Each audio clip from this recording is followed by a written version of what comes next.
Buongiorno cari amici, ben ritrovati in questo spazio in mia compagnia. Oggi vi parlo di una tecnica molto semplice per mantenere in ordine le proprie finanze partendo dalla magia simpatica. Ci rifacciamo dunque alla importanza dell'analogia vibratoria per attrarre qualcosa che ovviamente desideriamo attrarre nella nostra vita, e cioè una situazione economica stabile, positiva, favorevole. Come si fa e come si procede?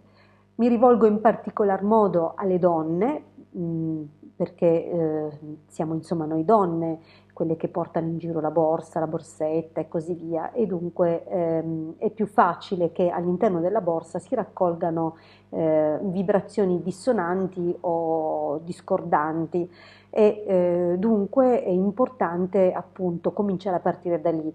Gli uomini sono più facilitati in questo senso perché hanno un portafogli e generalmente viaggiano con quello, ripongono tutto là dentro e gli basta. Poi usano le tasche per le chiavi, per le altre cose. Noi donne invece abbiamo appunto la borsa. Dunque, dal punto di vista occulto è necessario, tanto per cominciare, una situazione ordinata. Dunque, evitiamo di portare nelle borse oggetti che non servono, cose vecchie, fazzoletti appallottolati, resti di cibo, di qualche spuntino, che purtroppo, voglio dire, chi ha bimbi piccoli a volte si trova a dover fare. Comunque cerchiamo di non trattare la borsa come un piccolo bidoncino dei rifiuti, se non vogliamo appunto simboleggiare all'esterno di noi con un'energia per analogia, e che dunque ragionando per analogia possa dire che insomma quello che riguarda l'aspetto economico è da buttare. Assolutamente. Dunque, prima regola, ordine. Evitiamo di portare cose che non servono. La borsa, faccia la borsa. Se ci sono delle cose che esulano, documenti, le chiavi, il pacchetto di fazzoletti e quelle altre pochissime essenziali cose che dobbiamo imparare a trasportare con noi, allora si farà un sacchetto a parte.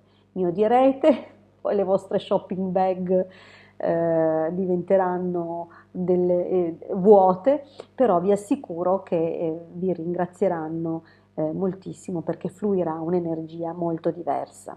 Dunque, che la borsa contenga ciò che è attinente e che non mandi a livello vibratorio delle informazioni dissonanti.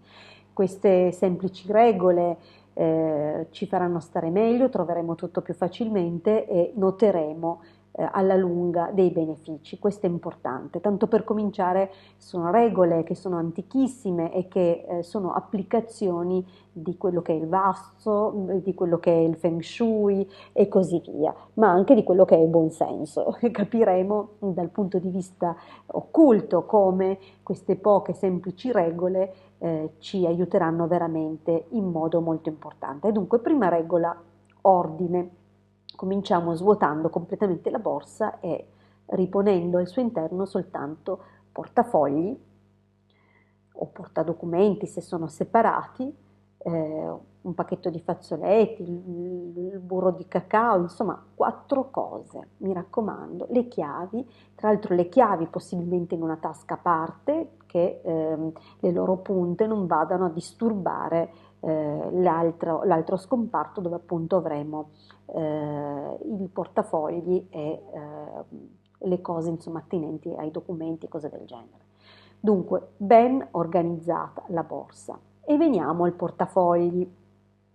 Cari miei, nel portafogli va bene le tessere raccoltapunti, va bene tutto quello che volete, non dobbiamo però in nessun modo, né nella borsa né nel portafogli, portare oggetti che possano avere un qualsiasi influsso negativo. Dunque, vada bene per le carte di credito, va bene per le prepagate purché ci sia del credito sopra, è inutile portarsi delle carte che hanno zero caricato su perché chiaramente è un'informazione vibrazionale che non ci serve e potrebbe risultare negativa.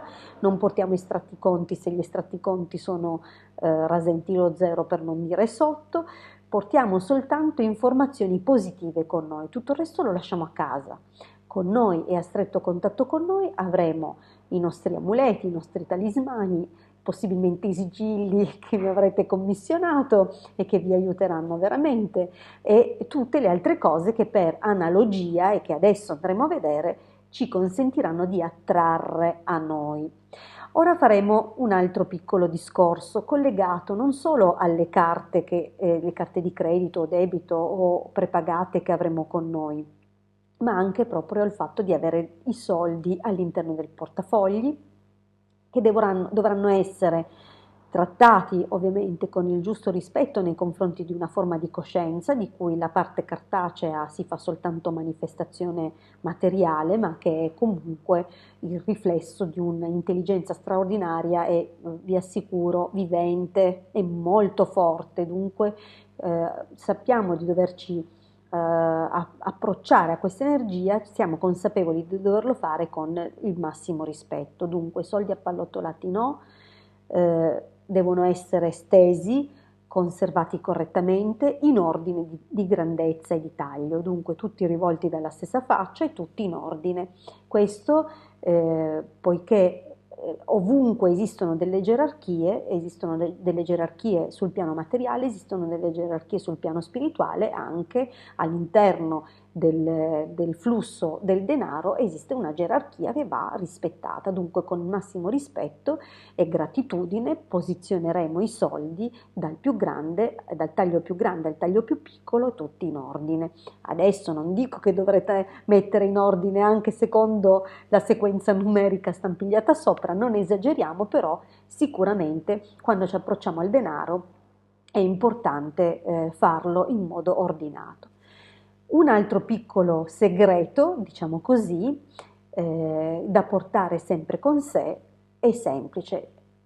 Potete mettere all'interno del portafogli una foglia di alloro, perché l'alloro scaccia le negatività e porta grande positività. L'alloro è associato al dominatore planetario Sole e il Sole è la ricchezza, dunque portiamo una foglia di alloro con noi. Un altro grande magnete per il denaro è la menta, dunque se abbiamo della menta in giardino o la possiamo trovare anche nei supermercati, potremo farla seccare magari all'interno di un libro, schiacciandola e poi portandola con noi nel nostro portafoglio. È possibile fare un sacchettino proprio propiziatorio in questo senso, procurandoci appunto menta, lavanda, benzoino. Se non c'è il benzoino non importa, faremo menta, lavanda, alloro, possibilmente li facciamo tutti sminuzzati, e all'interno di questo sacchettino metteremo una calamita. Questo cosa farà? Attirerà a noi, ok? E attirerà che cosa? Cose corrispondenti alle vibrazioni di queste erbe che sono connesse comunque all'aspetto economico, dunque amplificherà sia le erbe amplificheranno il lavoro della calamita e direzionandola, sia la calamita veicolerà le energie di queste erbe, dunque attirando a noi. E questo è un altro piccolo talismano da avere con noi. Ecco, mi dimenticavo, possiamo mettere anche polvere di cannella che è ottima in questo senso. Dunque, sacchettino con lavanda, cannella, menta e alloro, un magnete all'interno, e questo è un piccolo dono che ci possiamo fare e che aiuterà appunto ad attirare positività nel nostro settore finanziario. Un ultimo piccolo suggerimento può essere, lo so, vi sembrerà strano, ma un piccolo vasettino di miele da mettere all'interno della borsa. Certo non sarà necessario farlo sempre, oppure vi potrà suonare strano, ma il miele attira e viene usato molto nella magia voodoo in alcune circostanze, proprio là dove vogliamo attirare. Dunque portatelo con voi, non importa quale sia il tipo di miele, mettetelo. Ecco, se proprio vi dovete portare una cianfrusaglia in più, che sia un vasetto di miele.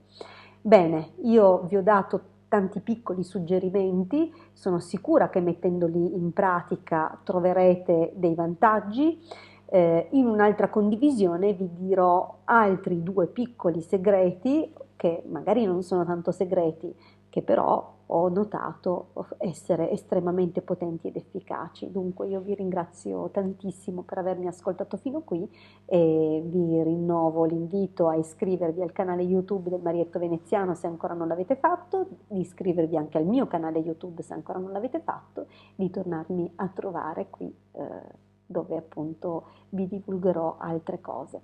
Un grande abbraccio e a presto dalla vostra Hildegarda.